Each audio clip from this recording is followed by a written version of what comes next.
ਤੁਹਾਡੇ ਚਿਹਰਾ ਨਹੀਂ ਆਉਂਦਾ ਸਿਰਫ ਰੇਤ ਆ ਸੀ ਆਂਦੇ ਕਿ ਆ ਭੈਣ ਗਟਰ ਸਾਫ਼ ਕਰ ਰਹੇ ਮਿਹਨਤ ਮਜ਼ਦੂਰੀ ਕਰ ਰਹੇ ਮਜ਼ਦੂਰੀ ਹੈ ਯਾਰ ਇਹ ਕੀ ਹੈ मेरिया पता नहीं इन्हें कितनी वीडियो बनाई यार काम कर दे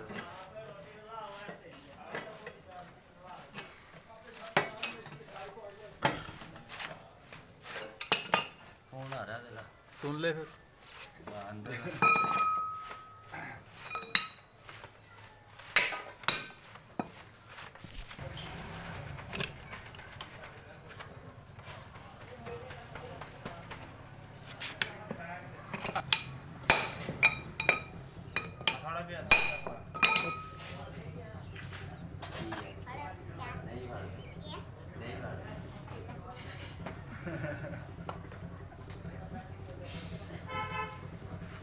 हेलो